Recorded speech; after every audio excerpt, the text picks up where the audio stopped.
Okay. All right. I'm feeling it. I'm in it.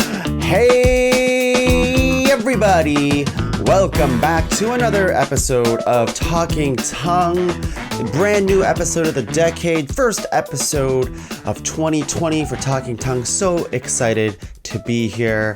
I am joined by myself. Today is a solo Talkin Tuong episode. And hey, you know what? That's okay. It's Talkin Tuong, not talking tongue with other people. That is the most clever I can get this afternoon. That is the kind of episode we're gonna have today, in the level of cleverness.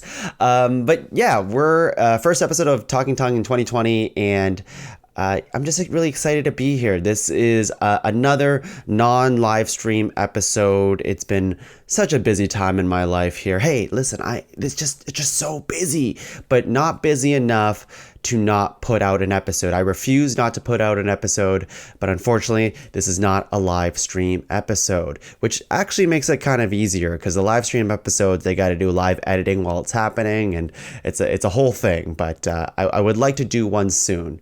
But hey, let's talk about the fun things that happened in January. Because as you know, Talkin Tuong is the show where I, Tuong, recap all the coolest and best things that has happened this month, and also talk about some movies that I liked or TV shows. In this case, this month is movies, and not every movie that I'm bringing up today is something I liked, but I think it's worth talking about, which is a little tease for later. So let's get started. Let's get right into it. Let's talk about the movie binging that I did in the last, couple weeks. We just finished recording the top 5 movies of 2019 episode in preparation for the Oscars, which is early this year. So I just played a shit ton of video games for the top 5 video games of 2019. And usually I have a little bit of break before having to binge a lot of movies. But this was one after the other to get the episode out on time. That episode is already out, so feel free to listen to that to hear all our hottest takes on last year's movies. But in case you don't listen to ranked top 5 lists of stuff that don't matter, here are a couple movies that I watched. Uncut Gems, we'll be talking about that later. Little Women, fantastic movie. Ford versus Ferrari, Hustlers, Bombshell, A Beautiful Day in the Neighborhood, I Lost My Body, Klaus, Dolomite Is My Name. There's been just a litany of binging movies lately, and honestly, I got in the groove of it. Every spare minute that I had, I was like, I'm gonna watch a movie. I'm gonna go to work, watch a movie on my lunch, or watch like half a movie on my lunch, come home, finish that movie, start another movie. I'm kind of movied out a little bit, but it was a nice little experiment to do. I kind of love it, and I saw a lot of great movies and some so movies, which again I'll talk about later in the episode here. What else happened in January? I noticed that Goku, if you don't know, Dragon Ball Z's Goku is supposed to be the official Olympic ambassador.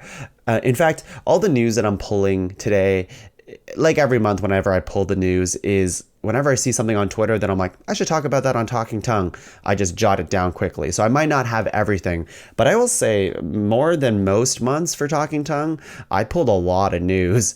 Some of them I can't decipher, so I'll just do my best as I read them out. But yeah, Goku, isn't that cool? Next thing is the Golden Globes happened. So of course, watching a lot of movies, paying attention to all that stuff, awards shows, whatnot. The Golden Globes happened, and I don't need to recap everything that happened, but 1917 won Best Drama Motion Picture. We got Laura Dern winning Best Supporting Actress.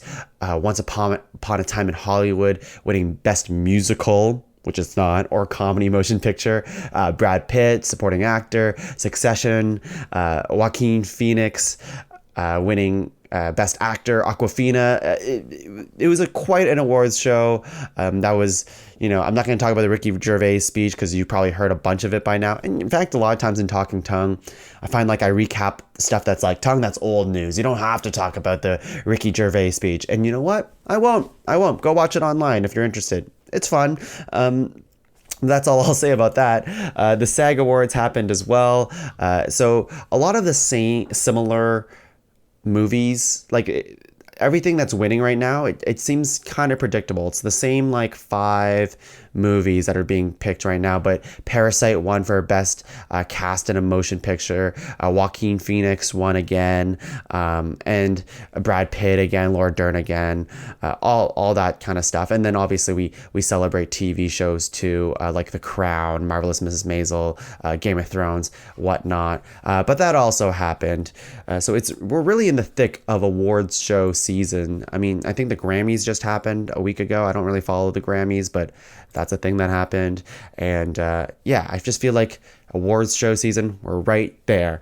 What else? Knives Out sequel. We're getting a Knives Out sequel. That's fantastic. I love Knives Out. And we're going to bring Daniel Craig's character moving forward. That's going to be the persistent thing that's going to be happening. I hope they make a bunch of Knives Out sequels because with Daniel Craig's character, because he is such a fun character in that movie. New Mutants finally got a new trailer. That is that horror movie, X-Men movie that kind of got delayed, and we didn't know if it was happening with the whole acquisition of Fox to Disney. But it's happening. I mean, it's not going to be canon to the Marvel Cinematic Universe, but that thing is finally happening. That has Macy Williams in it and a couple other actors that I can't remember at the top of my head. But I watched the trailer. It either looks okay or it could be really bad. We will see. Quiet Place got another trailer. A Quiet Place Chapter 2, I think it's what it's being called. And, missed opportunity not being called A Quieter Place. Number 3 could be the most quiet place, the quietest place. Quiet Place Chapter 2 sounds pretty lame, but Cillian Murphy's in it and he looks like Cillian Murphy and I love that dude. And it seems like it picks up right after the events of the first movie, and I like that movie, so I'm hoping for good things. Christian Bale was rumored to be Beta Ray Bill. I don't know how old this news is. I'm pretty sure I pulled this at the beginning of January, so this could have been already unconfirmed by now, but that would be really cool. Beta Ray Bill, if you don't know, is a Thor in the Thor comics. There's a bunch of different Thors, and Beta Ray Bill is like this horse face looking dude, and he is really popular in the comics, so that would be really interesting if we see Christian Bale do his method acting as a horseman Thor. Timbit cereal got a cereal. Yeah, my news is all over the place here. I actually tried some the other day. Not bad. We tried the chocolate one. It tastes exactly like Cocoa Pebbles. And if you like Cocoa Pebbles or Nesquik cereal or Count Chocula, it tastes exactly like any of those cereals that turn your milk to chocolate. So if that's for you, Timbit cereal is fine. If it's not for you, then there you go. Although there's another flavor. There's like a birthday cake flavor. I'd be curious to try that one, really would. Colin Farrell was cast as the Penguin. I'm pretty sure that was confirmed when I wrote that down. It could be okay. I mean, I like Colin Farrell quite a lot. Penguin, people just think is like the fat mobster boss in the Batman comics, and even in like the show Gotham and some other iterations, he's not always portrayed as fat. I'm not sure if they'll go for the whole fat thing. It doesn't really matter as long Penguin is much more than his size, is I guess what I'm trying to get at. So it could be very interesting. Avatar concept art. Oh yes, that's less interesting, but they finally concept art for the new Avatar has come out, and I kind of feel weird about Avatar. I mean, I think a lot of people have turned on it. It was really popular. Obviously, it made a ton of money. Was the highest grossing movie before Endgame. Took its place not too long ago. And I feel like a lot of people turned on that movie hard. And you know what? I'm not going to say that Avatar is the best movie ever. I really like the world that they built. But I don't also think it's bad. It's pretty average. I mean, it maybe doesn't deserve all the accolades and awards that it got back in the day and recognition, but I don't think people need to shit on it. It was very, very groundbreaking for its time. So we'll see how Avatar does moving forward. Lord of the Rings Gollum. They're making a Lord of the Rings game where you play as Gollum. weird. That's all I have to say about that. Flashpoint. They keep talking about Flashpoint, which is the very popular comic book series in The Flash. And they're talking about this movie has kind of been stalled and new directors coming in and out. And now they're talking about how it's going to be the Flashpoint story, which everybody thought it would be, but not Flashpoint. So very confusing. For those of you who don't know, the Flashpoint story is Barry Allen, the Flash, runs so fast he goes back in time and changes the future, essentially. And he gets kind of stuck in a world where Batman uses guns and it's Thomas Wayne that is alive and Bruce Wayne is dead. And it's Martha Wayne who's the Joker. And there's a war between Aquawoman. What am I saying? Aquaman and Wonder Woman. That's what I meant. Aquawoman. Wonder Aquaman. And Superman's like super skinny. Yeah, we will see where they go with that. Pokemon got an expansion for Pokemon Sword and Shield. Yeah, I'm jumping from video games to cereal to movies. I'm all over the place. Pokemon expansion. That should be interesting. They're adding 200 new Pokemon to the game. I am so close to finishing that game. I was really hot on it for 30 hours, and that's kind of how much I was really hot on it for the first 3/4 of that game, and then I feel like they kind of phoned in the rest of that game where it's just gym battle after gym battle. It's not as interesting as it once was when you first opened the game, but I'm still having a fine enough time with it. I'm glad I'm playing it. And yeah, they're coming out with 200 more Pokemon with new areas to explore in the coming months. So that is power to the people who want to play more Pokemon. I honestly will probably get suckered into it. Birds of Prey is coming out real soon. By the time this episode releases, it will be coming out the week after, I'm pretty sure. So so far I've heard some positive buzz about it, and that's exciting. So I think Margot Robbie is a great Harley Quinn, but I just want to see what happens to the DC universe and how they treated it. Are they treating it like Shazam, where they acknowledge the DC stuff is kind of happening in the background, but its own self-contained fun story, and that's what I'm really hoping for here. Doctor Strange's director from the original Doctor Strange, Scott Derrickson, drops out. So he really wanted to make a horror movie. It was rumored that they're well, it's not rumored. He basically said there's creative differences. So people are just speculating that he wanted to go full on horror with Doctor Strange. And I assume Disney's like, oh, well, it's still aimed for kids. We got to sell this thing. We don't want to scare our audience. So we got to tone back the horror. And I assume that's kind of what happened. But we'll see. I'm sure it will turn out fine regardless. Standing Up, Falling Down trailer. What is that? That is the Ben Schwartz and Billy Crystal movie. I saw a trailer for that, and honestly, I kind of forget what it's about. I think it's about a stand-up comic trying to make it, but I probably shouldn't have written it down to talk about, so I'm going to move on. The Globes, hosted by Tina Fey and Amy Poehler. I am assuming that's for next year. That could be good. They've done it before. They did a great job. Great duo. Morbius trailer. We got Jared Leto's Morbius, who is the living vampire, made by Sony. It's the kind of Spider-Man offshoot movies that does not involve Spider-Man. But here's a spoiler for the trailer for Morbius. We see Michael Keaton in it, and people speculate that he's playing the Vulture, which is the villain in Spider-Man Homecoming. And they're trying to say, and you see some Spider-Man posters in the background, although it looks like Sam Raimi's Spider-Man, like Tobey Maguire's Spider-Man. So we're just kind of curious to how, if you have the Vulture, Michael Keaton's character, will they finally start bleeding Tom Holland's Spider-Man into the Sony universe? It's interesting. Otherwise, the trailer looks like whatever. It looks fine. We will see how it goes. Oh, this is a sad one. Tanner from Cineplex is let go. This will only matter if you go do time play at the theater Cineplex. He's the host who did all those games. But since Cineworld, I think it's called Cineworld, acquired Cineplex, I assume that scene points might be kind of fading into the distance.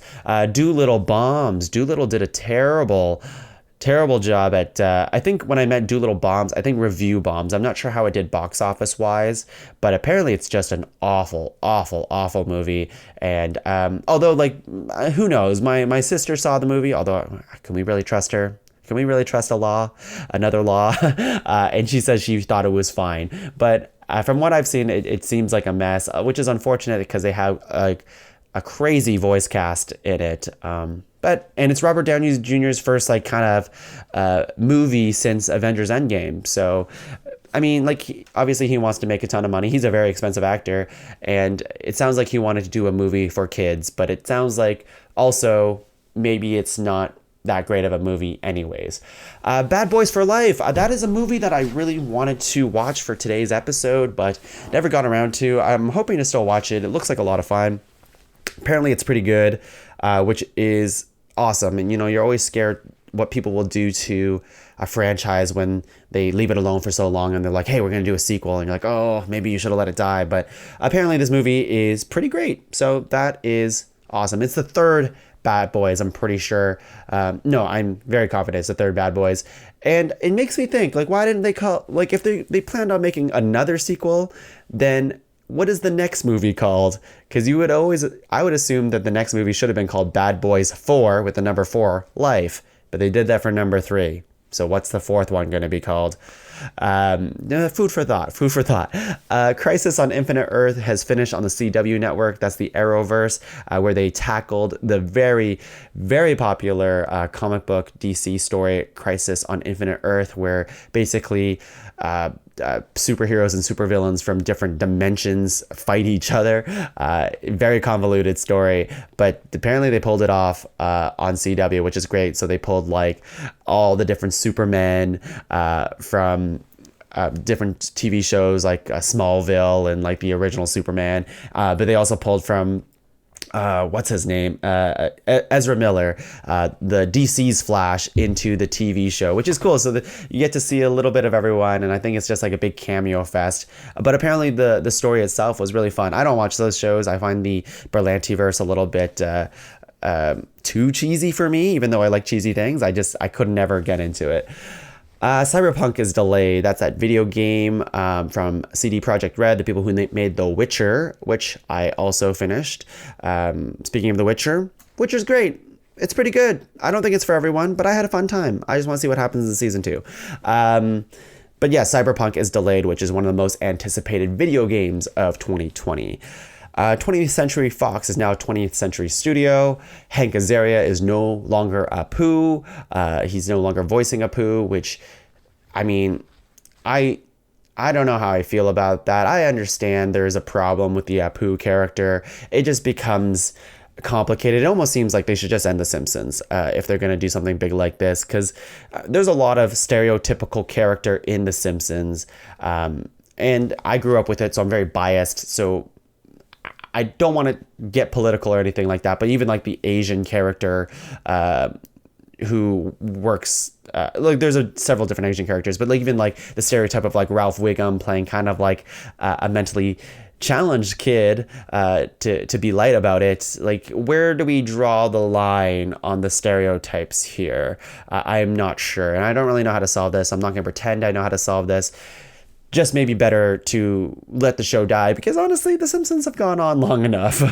I'll always love The Simpsons, but I mean, I haven't watched it in like the last 5-10 years. National Treasure 3 in development. That's fun. Everyone loves Nick Cage. I like Nick Cage. I want to see what he does next. Dying Light is delayed. That's a zombie video game. Really bigly anticipated. No, it was anticipated, but it seems like it's indefinitely delayed. Studio Ghibli movies are moving to Netflix, but not in Canada. So why did I even write this down? That just makes me sad. There's a casting for Marvel's MODOK. MODOK, I don't remember the acronym off the top of my head, but he is like a giant brain character. I'm gonna actually look him up right now just to get that. Nope. where is it? Mental, mobile, mechanized organism designed only for killing. And he kind of looks like Krang from Ninja Turtles, but he looks ridiculous. And they're making a whole animated show, I'm pretty sure, on Disney Plus for him, where Patton Oswalt is going to play MODOK. And then we have like Melissa, I'm going to butcher her last name, Fumero from Brooklyn Nine-Nine. And Ben Schwartz is also in that as well. Good for Ben Schwartz, honestly. He's on the up and up. And with Sonic the Hedgehog movie coming out next month, which I'm sure will do fine, and I'm sure I'll be talking about here on Talking Tongue. Whew. I've been talking for a minute here. There's still a couple more to go. Parasite limited series is coming out for HBO. Really great movie, but Bong Joon-ho wanted to kind of expand the events of the movie by making a limited series, which is, I'm all for that, as long as the original cast and Bong Joon-ho is down to do that. The original creator of Monty Python had died. Terry Jones, really sad stuff. I love Monty Python. That's just sad. The Obi-Wan Kenobi show is currently on hold. They don't really like where the script is right now, so it will still happen. And yeah, I hope it's still. I want to see an Obi-Wan Kenobi show, so I think everyone does.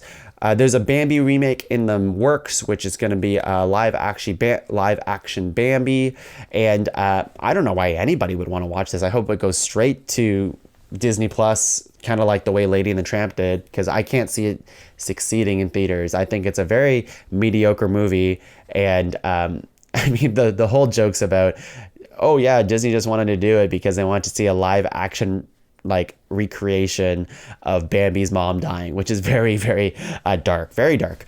The Winter Soldier and Falcon, that Disney Plus Marvel show, is moved up to August 2020. The filming for the Batman has started. Transformers movies get a revamp with 2 separate films. There's a Taylor Swift documentary coming out. I'm just breezing through the rest of this, and I don't really. Well, the big news this month for sure in the world and especially sports was Kobe Bryant and his daughter Gianna Bryant. Died as well as 7 others in a terrible helicopter crash. So that really, really sad thing that shook the world. And I think me personally, how that affected me was I don't really follow sports, but always the type of person who shouted Kobe when throwing garbage into a trash can. I still do that. And I don't know, he's just one of those figures that kind of permeated outside of sports culture and inspired many people. So just condolences to anyone who is affected by the death of anybody who was in that helicopter crash. Very, very sad. Now, let's get into movies. Let's get into our first movie already here. We're going to be talking about Uncut Gems. All right, Uncut Gems. Let me just pull up a little document over here. Okay, so Uncut Gems, if you didn't know, released December 25th. So I'm kind of not reviewing, but talking about movies that came out at the very end of December. I think last month we did just all Star Wars, but a lot of good movies came out, like, for example, Little Women, which I'm not talking about today, came at the very end of December, just in time for award season. But I didn't get to talk about it because it was a whole Star Wars month. But today I want to talk about Uncut Gems, specifically because it's kind of the resurgence of Adam Sandler in my mind. If you don't know the story, the synopsis is a charismatic jeweler makes a high-stakes bet that could lead to the windfall of a lifetime. In a precarious high-wire act, he must balance business, family, and adversaries on all sides in pursuit of the ultimate win. Now, I don't need to recap the entire movie for you. I think you should watch this. I think it's coming to Netflix. By the time you listen to this episode, it should already have come out on Netflix, at least in Canada. And this movie was made by the Safdie brothers, the Safdie twins. I want to say the Safdie brothers. And I actually haven't seen any of their work, although I have heard great things about Good Time, which stars Robert Pattinson. And this movie got a lot of buzz because, you know, Adam Sandler, he is an actor that we all know and we used to love. I mean, I loved Happy Gilmore or Billy Madison or Big Daddy or Mr. Deeds or Click or what. Like, he made so many good movies back in the day. And then he kind of created Happy Madison Productions and started making movies like Grown Ups. And he really just made movies to hang out with his friends. So can you blame him?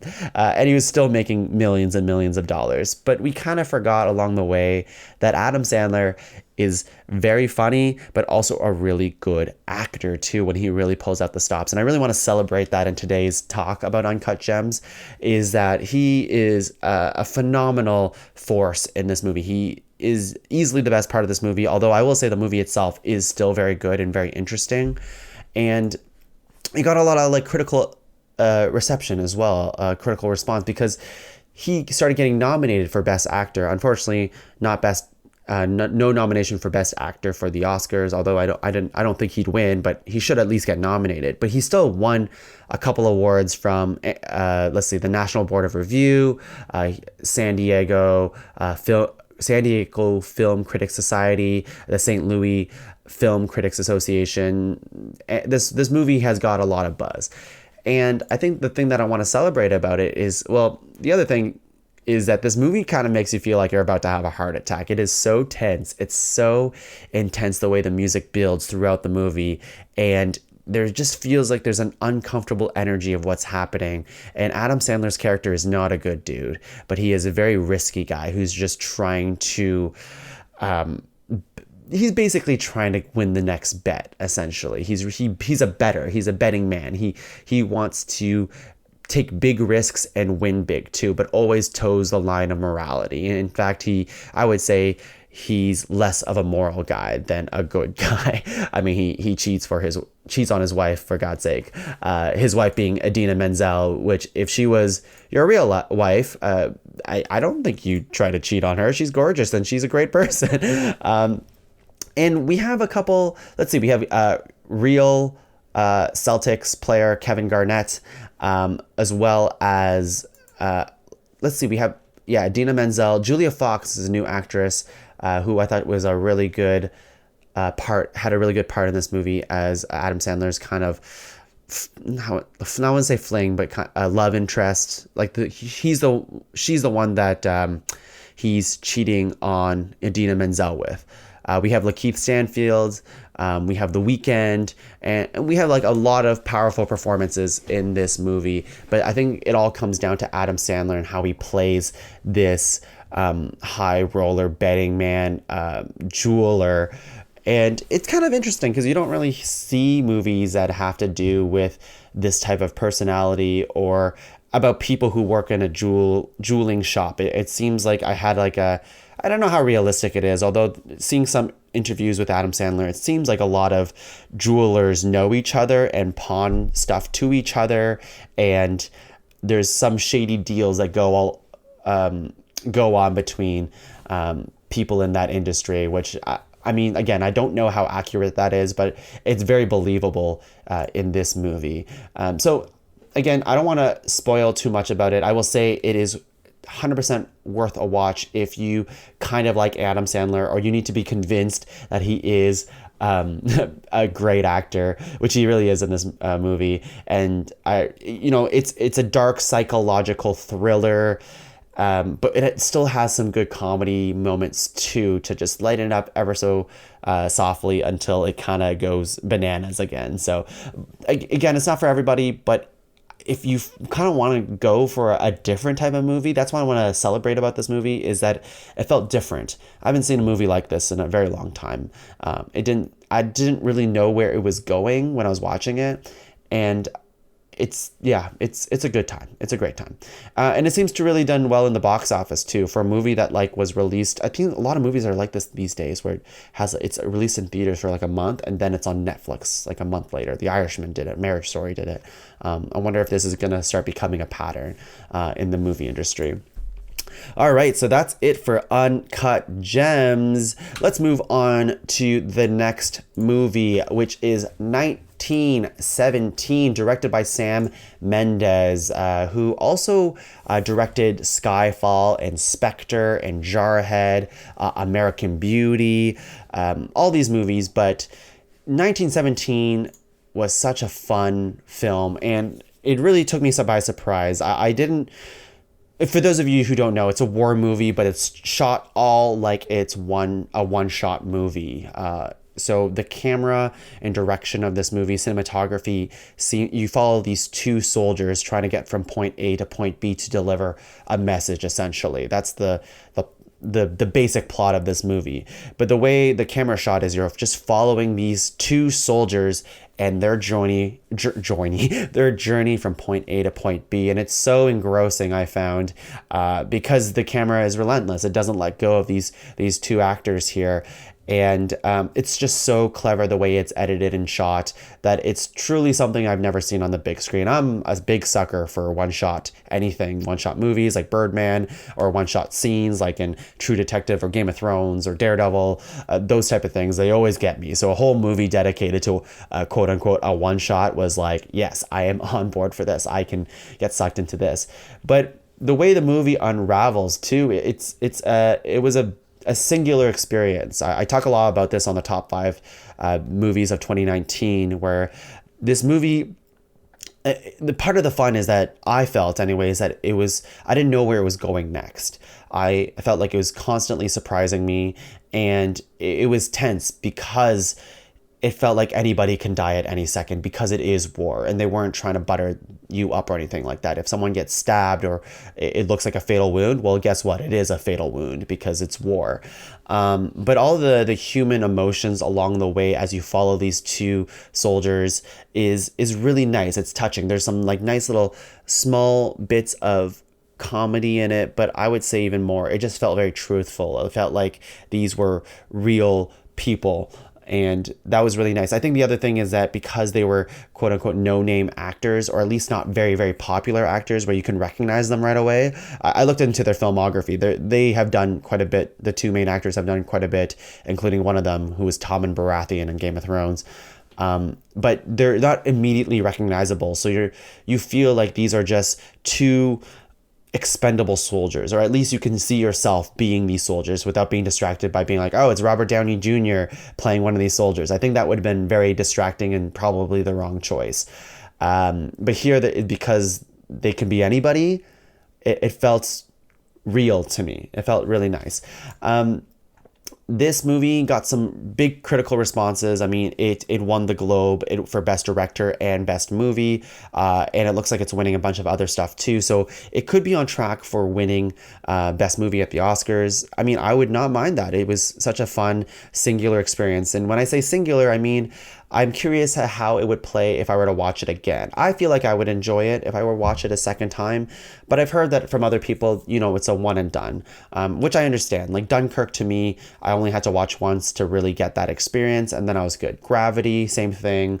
Watched it, had a blast watching it, but it was something I didn't need to watch again, because part of the fun was that I just get to experience it this one time, being surprised constantly throughout the whole thing. And I think maybe knowing what happens next could maybe diminish a little bit of the fun. I've been telling people to watch this movie on the biggest screen possible with the loudest sounds. I've heard some people disagree with me on that, which I still find that a little. I just can't believe you would say that about this movie, because this movie is it's a war movie, and the way they capture you is that they kind of put you in the same spots as these two soldiers. So to me, if you want to be fully engrossed in a movie like this, that's a very cinematic movie. I want the biggest screen possible with the best sounds too. Like I want to feel like I'm in war with these people. You'll hear it again in the top 5 movies of 2019 episode if you go to that on Ranked.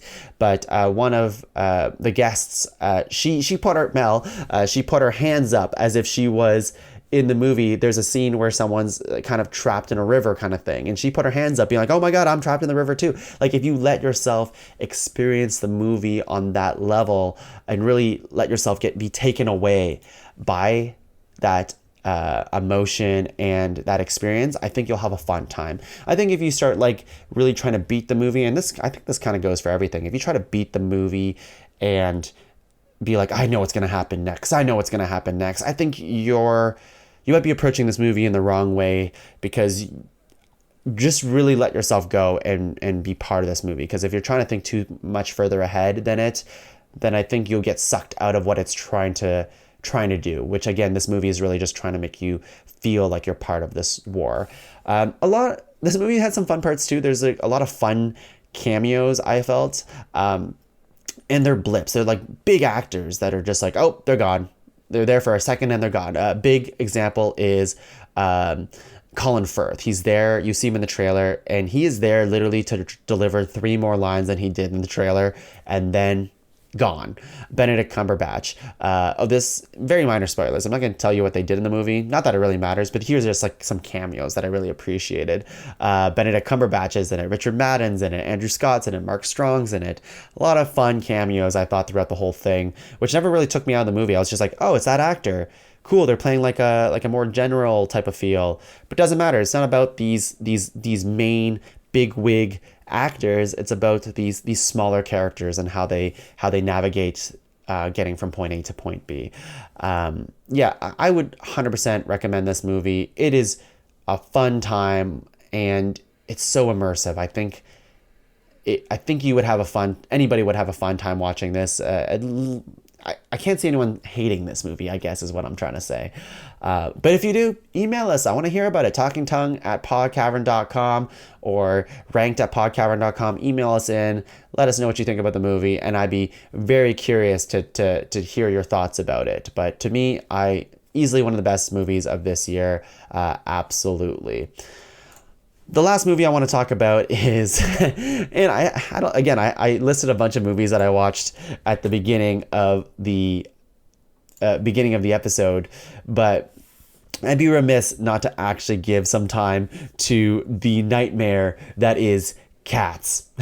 And I know you're thinking, you're like, I cannot believe you're dedicating one of your 3 movie slots to Cats. And guess what? I don't care. I'm doing it because this movie interested me. Honestly, I was going to see it anyways because I was curious about it. I never actually watched Cats the musical, but it was also one of those things that I was like, oh my God, it's getting such bad critical reception, like unanimously bad. Like nobody was saying anything good about it. The best review I saw about it when it first came out was, I didn't hate it. That was the best review that I saw. Or it's not bad. Or it's not that bad. Like that's the best, highest praise you can give this movie. So I'm like, oh my God, this could be a special type of shit. And I had a couple friends who watched it very early on, and they addressed saying, no, it actually just is terrible. It's not fun bad. It's just bad. Now, that made me really not want to watch the movie, although I had the inkling to go watch the movie. If there was nothing to see in theaters, it would be like, okay, let's just go watch Cats. If I felt like watching a movie, let's just go see Cats. But luckily, at a local theater in Waterloo, the Apollo, they put out tickets for Cats the Yowling edition. And what that was is they wanted to kind of do the Room thing or the Rocky Horror Picture Show thing where you get to yell at the audience, yell at the screen. And I thought that was such a great thing. You get to heckle the movie. And I was like, this is what I wanted. This is how I wanted to see Cats. I want to see it with an audience that is ready to just have fun and make fun of the movie. Whatever ridiculous thing happens on screen, that's even better because we're in an environment where people are drinking and having fun and just want to make fun of this disaster of a movie. Think about it. If you watch The Room on your own without having the experience of going to a theater and throwing spoons at the front of the screen, I think that would be terrible. The Room is a bad movie. But with a group of people who are ready to make fun of the movie, I think it just elevates it. So I am happy to report that Cats was, although a terrible movie on its own, it was a pretty fun time, I have to say. Let's see here. It has 3.7 out of 10 on IMDb, has a 20% on Rotten Tomatoes, which I'm surprised it has even that high. It lost a ton of money, like a lot of money. And I'm wondering if it will gain a cult classic like The Room. I know you don't want to force that onto anybody. You want kind of cult classics to happen, but honestly, I think it can happen. And I hope it does, because it was really fun to make fun of. The CGI is somewhat impressive, but also so messy. They've released another cut of the CGI on this movie, and it's like, it's weird because they have cat faces, they have cat heads but human faces, but they have human hands.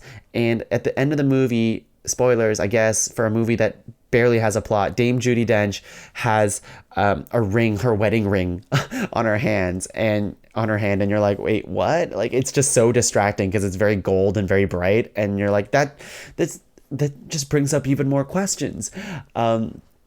Let's see, what else do we have? We have like the cast is insane. Like, we have Taylor Swift, we have Jennifer Hudson, we have Judi Dench, we have Idris Elba, Jason Derulo, James Corden, Rebel Wilson, Francesca Hayward. She's the main cat actor in the movie. We have Ian McKellen. We have so many big name actors in this terrible mess of a movie. Again, with barely a plot. And I was talking to Laura about this. Apparently, the plot in this movie, they tried a little harder to give it more of a plot than they do on the musical, which makes me want to see the musical even less. All the songs are taken from the musical, and I think in a vacuum, some of them are pretty catchy. I'll have to be honest with you. These last 3 days, I've been ripping off Walking Like a Cat as a joke to Laura, as well as singing. Those 3 of the songs are just continuously stuck in my head, and it's kind of like the nightmare is living on in my head. It's a bit much, but I can't stop listening to it. It's terrible. Let's see, what else would I want to say? So the CGI is confusing. I think that's the main thing that people want to say is, I think I watched a YouTube video that friend of the show, Samantha Leggett, sent me, and she sent me like a YouTuber's kind of redesign of how the cats should look. And I think it's just how the cats look. I think the CGI, they have the technology for it, but because the basic design of these cats is so bizarre, it just doesn't work out. And I'm not gonna pretend I'm like an artist or anything like that, but you should watch that video of seeing how other people have their take on redesigning this character. It's kind of like from proof of concept, they made a mistake. Kind of like Sonic the Hedgehog, but instead, this studio was like, nope, people complain, fuck it, put out the movie. We don't have enough, doesn't matter. Let's stick to our guns, put out the movie. Anyways, and we have like really bizarre choices. Like, we have Idris Elba when he takes off his fur coat, and weird thing, a lot of cats, or higher status cats, are wearing like cat fur coats. I don't want to pretend I know where those fur coats are coming from. It makes no sense.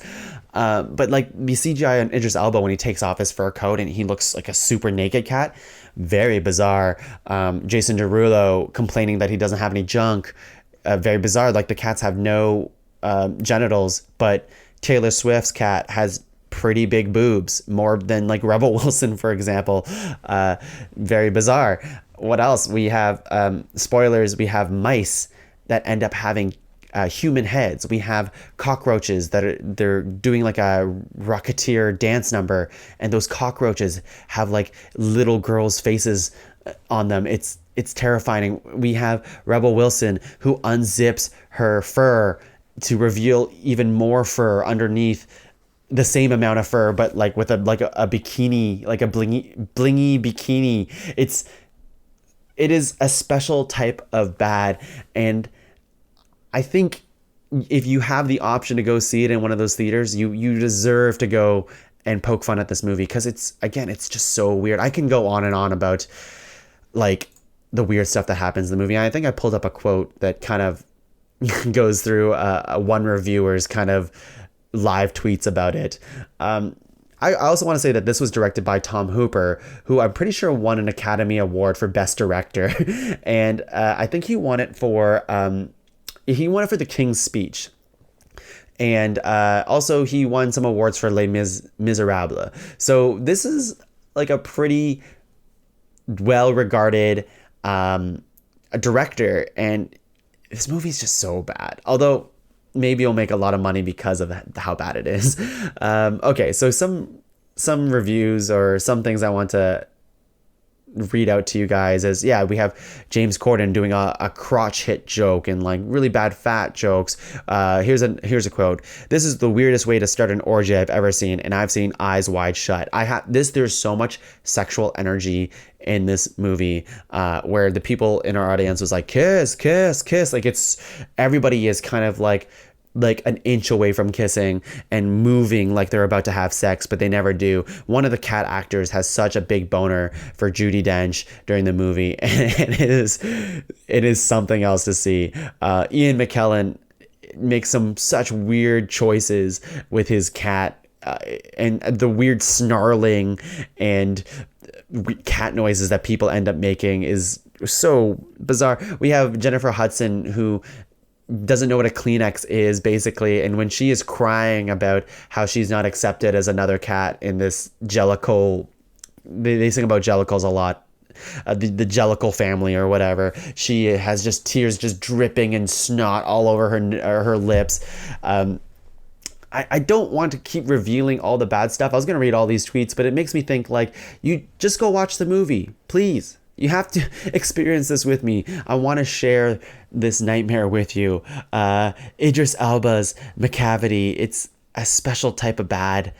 It's so bad. I know I'm repeating myself right now, but it's so bad. Yeah, let's end the cats conversation there. That is the end of this month's episode of Talking Tongue. Hopefully next month we can go live, although I'm already thinking that next month I'm going to be in Ottawa for the Ottawa Improv Festival. But again, no matter what, there's always an episode of Talking Tongue that will come out. I promise you that. I forgot to write down all the hottest things happening next month that I want to see, but I do want to see Birds of Prey, and I want to see Sonic the Hedgehog movie coming out on Valentine's Day. Those are the two things that I can think at the top of my head. Yeah, things are happening.